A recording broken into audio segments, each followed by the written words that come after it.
Salut à tous, j'espère que vous allez bien, que vous passez une bonne semaine.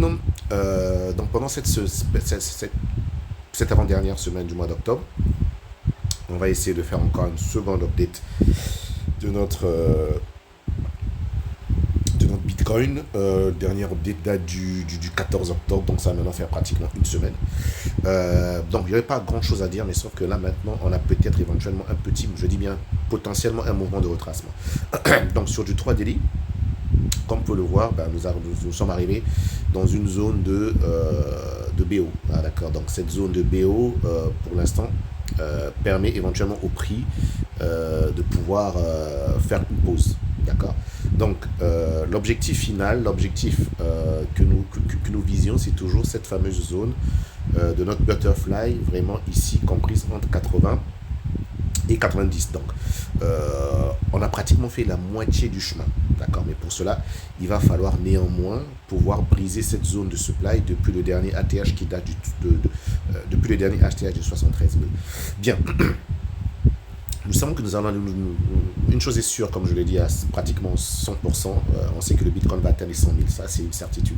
Maintenant, la question de se poser, c'est de savoir, est-ce qu'on va y aller maintenant? Comme on peut le voir en 3 délits, nous sommes au sein de ce biseau. Donc, on a eu apparemment ce qui s'apparente à un fake breakout.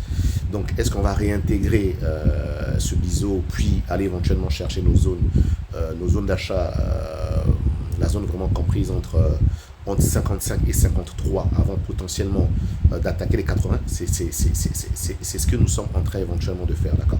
Donc je ne suis plus short du Bitcoin, j'ai toujours une position longue depuis mes 60 000, donc c'est cette position que je vais essayer d'accompagner lorsque le Bitcoin va atteindre les 80 000, mais néanmoins je suis en train de surveiller cette possibilité que d'ici quelques semaines, disons la fin du mois, qu'on retrouve un Bitcoin sous les 64, 63, 62 000. Donc c'est là que je vais commencer vraiment à surveiller. Et maintenant, c'est de se dire, ben tiens, si on se dirige vers 63, 62, 61 000, à quel moment, personnellement, je vais rentrer en short? Donc c'est ce que nous allons essayer de voir ensemble très rapidement. Donc pour cela, je vais aller sur des unités de temps inférieures. Donc on peut voir que là, le Bitcoin réintègre. Donc on a eu pratiquement une clôture sous ce biseau, donc on réintègre. Donc moi, la première des zones qu'il va falloir que je surveille, c'est les 63 900. Donc c'est cette zone-ci. D'accord, c'est cette zone-ci qu'il va falloir que je surveille. Donc ça veut dire que si le Bitcoin, une fois que le Bitcoin va arriver vers ces zones, à ce moment, je vais voir quand est-ce que je pourrais vendre. Je vais vendre ce que j'aimerais voir vraiment. Là, nous sommes en données daily. Ce que j'aimerais voir, c'est potentiellement un prix du Bitcoin qui vient dans cette zone. Ok, d'accord. Et repartir quelque part dans cette zone-ci, à condition qu'on y trouve un BO short dans une unité de temps inférieure.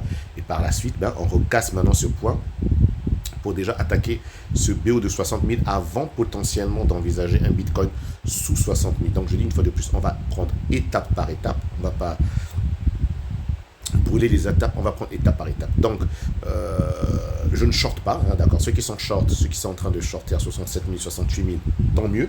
Donc pensez à prendre des bénéfices aux alentours de entre 64 et 63 000. Prenez vraiment des bénéfices. Et ceux qui vont vouloir un petit peu faire du scalping en lent, entre 64 et 63, mais ça serait vraiment une bonne zone pour faire du scalping en lent. Maintenant, l'idée, ça serait de voir si dans cette zone-ci, d'accord, dans cette zone-ci, sur des unités de temps inférieures, nous pouvons trouver un BO. Donc pour cela, c'est très rapide. On va scanner le marché. Ben, pour l'instant, on a plutôt des zones de GSD. C'est très bien. Donc ça veut dire qu'il y a une certaine zone de demande ici, mais en même temps, parallèlement, ça veut dire qu'il y a, si on casse cette zone tout de suite, on va avoir l'effet Coca-Cola qui va nous permettre d'accélérer et de retrouver un Bitcoin à 73, 74, voire 75 000. Donc, nous, pour l'instant, on cherche notre BO. Sur du H20, nous n'avons rien du tout. Sur du H15, voilà ce que nous avons. Potentiellement un BO à l'intermédiaire, c'est-à-dire entre notre point dans notre point qu'on vise. Mais pour ceux qui avaient suivi un petit peu nos vidéos précédentes et je crois la session Zoom, ce BO risque de pas, c'est-à-dire si les prix vont vers le bas, ce BO risque de ne pas soutenir les prix, car on va aller chercher à combler, vous voyez très bien qu'on va aller chercher à combler ce FVG qui est ici, d'accord? Cette zone FVG, on va aller chercher à combler. Donc cette zone FVG se trouve en dessous de notre zone BO qui correspond vraiment au T1 de notre chart qui a été confirmé au point D. Ok, donc on continue. Voilà ce que l'information que j'ai sur du H15. On continue très rapidement. En même temps, on peut voir tout de suite que sur du H12, on a une zone de GSD. Ok, regardez, on a cette zone de GSD ici, cette zone de GSD qui correspond au BO H15. D'accord, vous allez voir que je viens de l'enrouler. Voilà, vous voyez que là, sur du H15, on voit qu'on a notre BO lent. Ok, genre, et notre BO lent, si vous regardez très bien, je viens de faire un petit trait dans ce qu'on va faire. On prend juste ce truc rectangulaire, on le met très rapidement ici, on scanne ici, et automatiquement, je mets BO H15, d'accord, BO H15, ok. Non, pas H14, H15, d'accord, ça c'est fait. Et lorsque je passe sur du H12, on peut voir que cette zone BO correspond à ce GSD. Vous savez bien ce que donne ce GSD. Et du coup, je reprends ce truc et je note, ensuite je note plus GSD H12, d'accord. Donc ça c'est une information très intéressante parce que vous savez que lorsqu'on dit GSD de ce genre d'ampleur, ça veut dire qu'une fois qu'on casse ce GSD, les prix vont accélérer pour aller se retrouver un peu plus bas. Donc voilà pourquoi tout à l'heure quand on se met sur le H15, je dis que le BO, ce BO H15 ne risque de pas tenir si on accélère, et si on réduit sur un time frame plus bas, on voit que dans cette zone BO H15, on a vraiment une zone GSD, et là ça risque de permettre éventuellement au prix de passer là comme du beurre et se retrouver dans cette fameuse zone FVG à 63 900. Donc voilà ce que j'ai sur du H12. Pour l'instant, j'ai pas encore mon fameux BO short. Au cas où on va y aller sur du H12, je ne l'ai pas. Je vais sur du H6. Donc je répète une fois de plus, je cherche un BO short. C'est-à-dire une fois que les prix arrivent vers 0.5, les prix reviennent vers le haut, je cherche un BO short. Maintenant, sur du H10, on peut voir qu'on a notre GMHP qui nous indique un potentiel shark exactement dans la même zone que nous sommes en train de cibler. Donc c'est plutôt assez intéressant comme signal. Donc on continue sur du H8, toujours rien, pas de BO, il n'y a rien à dire en termes graphiques et techniques. On a toujours les mêmes informations éventuellement depuis les H12, H15 et tout le reste. Sur du H7, toujours rien. On a toujours sur du H7 cette zone BO H15, GSD H12. On a aussi du GSD, H7 et potentiellement un petit shark dans cette zone. Et ce shark va permettre éventuellement, je dis sur du très court terme, au prix de pouvoir rebondir, créer de la liquidité, faire croire aux gens que tiens, on va plutôt atteindre les 65 000, 65 200, 66 000. Et là, peut-être les gens vont se dire tiens, on peut attaquer et pour aller faire un nouveau sommet. Et là, on créera de la liquidité en dessous, hein, c'est-à-dire bluffer les gens et puis paf, repartir vers le bas. Voilà l'information que j'ai sur du H7. Maintenant, sur du H6. Là, ça devient intéressant. J'ai mon fameux BO. Donc là, je peux maintenant commencer à envisager des scénarios dans le sens, premier scénario potentiellement que je vais voir. Donc ça veut dire que on peut avoir maintenant, c'est-à-dire on peut avoir maintenant un Bitcoin qui va, excusez-moi, on peut potentiellement, qu'est-ce qui se passe? On peut potentiellement voilà, on peut potentiellement avoir un prix qui va venir ici sur ce niveau BH15 GSD H12. À ce moment, si on revient, c'est-à-dire si ce prix permet au prix de venir ici, là, je vais shorter.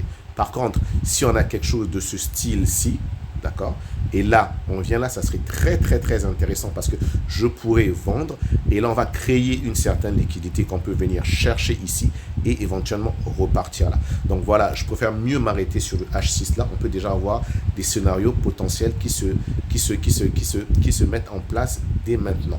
Donc, je répète, la zone à surveiller 65 000, 66 000 sur du court terme qui va peut-être permettre au prix de rebondir, d'accord, et permettre au prix de revenir vers les 67 500, créer un petit peu sorte de liquidité et ensuite repartir vers le bas. Maintenant, venir dans cette zone-ci que nous avons identifié et potentiellement repas. Donc ce BO compris entre 69 400 puis 66 580, ça c'est un BO qui va me permettre de rentrer en short à condition si et seulement si on se retrouve avec un Bitcoin compris entre 66 non, pas 66, mais excusez-moi, un Bitcoin compris oui, il va falloir surveiller cette zone. Je me suis trompé tout à l'heure. Je parlais plutôt de cette zone-ci. Donc, c'est-à-dire lorsque le Bitcoin va se retrouver entre 64 000 et 63 000, là, à ce moment, je pourrais, si on touche cette zone sans potentiellement toucher ce BO short, si on revient, je pourrais shorter. Maintenant, par contre, si on touche 66 000, on peut dire 66 500 et 65 000, et à ce moment on revient vers ce BO, je vais shorter. Donc je répète, j'ai deux entrées de short, 66 500, 65 000, on touche et on repart vers les 68 000, là je short. Et si on va en dessous entre 65 000 et 63 000, là je peux tenter, comme je dis, un long en scalping. Et une fois qu'on repart vers 68 000, là, à ce moment, je vais aussi shorter.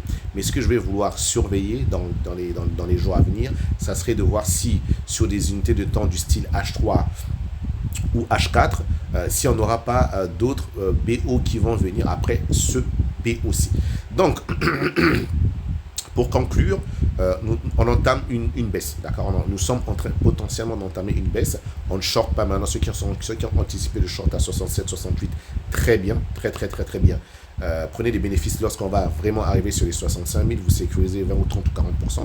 Personnellement, moi, j'ai pas voulu prendre ce mouvement parce que j'étais déjà short et ça n'a pas fonctionné. Donc, j'ai dû sacrifier mon long pour sécuriser mes shorts. Et là, ce que je vais faire, je vais attendre éventuellement une certaine confirmation pour me rassurer. Et je viens de vous donner à l'instant mon plan de trading au cas où le Bitcoin chute.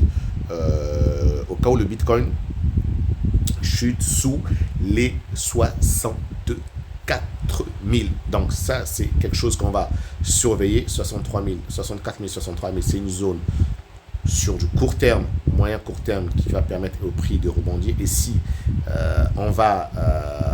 si pendant cette chute, on va directement à 64 000, 63 000 sans revenir vers 67 000, 68 000, alors là, on peut se dire, si on revient dans cette zone après avoir touché les 64, 63, ça serait potentiellement une zone intéressante de shorter et viser maintenant un Bitcoin sous les 60 000 dollars. Et si ce scénario se passe avant les élections en novembre et qu'on se retrouve avec un Bitcoin sous les 60 000, c'est-à-dire même voire sous les 57 000 avant les élections de Trump, des États-Unis, là on aura plutôt un scénario intéressant qui va permettre au prix au mois de décembre d'accélérer.